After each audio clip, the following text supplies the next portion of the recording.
আমাদের সমস্ত প্রথম পয়েন্ট রয়েছে। সেকেন্ড আছে আমাদের 85 ইয়ার্স আমরা যেটা চাইছি বয়সের ঊর্ধ্বসীমা বাড়াতে, তার পরিপ্রেক্ষিতে জিএসটি প্রত্যাহারের জন্য এবং সর্বোপরি আমরা আমাদের যে সাম এসিওর 2 লাখ টাকা করা হয়েছে, যেটা সাধারণ এজেন্টদের এবং গ্রাহকদের পক্ষে একটা অসহনীয় পরিস্থিতি তৈরি হয়েছে। কারণ আমরা জানি আমাদের মূল্যবৃদ্ধি ধীরে ধীরে বেড়ে যাচ্ছে, সেখানে মানুষের ন্যূনতম যে জীবনধারা, সেই জীবনধারাকে অক্ষুণ্ণ রাখতে তাকে যেটুকু খরচা করতে হয় তারপর সে চিন্তা করে সেভিংসের কথা। এই সেভিংসের দিকে যখন চিন্তা করে তখন তার কাছে হয়তো টাকা যতটুকু আছে, আমরা 1 লাখ টাকা সাম এসিওর হয়তো সেখানে করতে পারতাম, কিন্তু আগামী দিনে দেখা যাচ্ছে এই 2 লাখ টাকা সাম এসিওর হওয়াতে সেই জায়গায় কিন্তু তারা অনেকে সরে যাচ্ছে, বলছে দাদা অত টাকা প্রিমিয়াম দিতে পারবো না। আলটিমেট ক্ষতি হচ্ছে গ্রাহকের, আলটিমেট ক্ষতি হচ্ছে এজেন্টদের।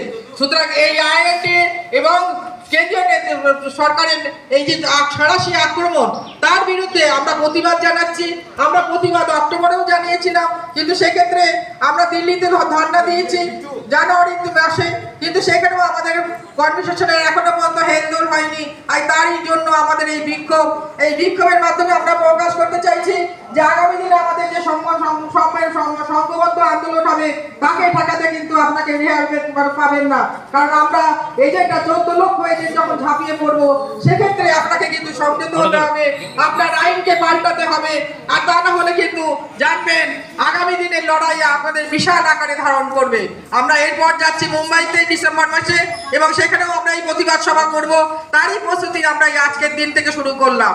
সুতরাং আপনারা এখনো পর্যন্ত আমরা যেটা চাইছি, আমাদের যে দাবি দাবা, আমরা কেন্দ্রীয় কমিটির কাছে বসেছিলাম, কিন্তু সে কেন্দ্রীয় কমিটি আমাদের আইআরডিএ এর কাছে বসেছিল এবং আমাদের চেয়ারম্যানের কাছে বসেছিল, কিন্তু তার শুধু এর ক্ষেত্রে প্রত্যেক ক্ষেত্রে আমাদের সঙ্গে যে দ্বিচারিতা হচ্ছে, তার প্রতিবাদ স্বরূপ আজকের এই আন্দোলনকে সামনে রেখে আমরা অঙ্গীকার করছি আজকে হয় আপনাদের দাবির এগেনস্টে আমাদেরকে প্রত্যেককে সামিল হয়ে বৃহত্তর আন্দোলনে যেতে হবে, আদারওয়াইজ আমাদের হাতে কিন্তু আর কোনো রাস্তা নেই।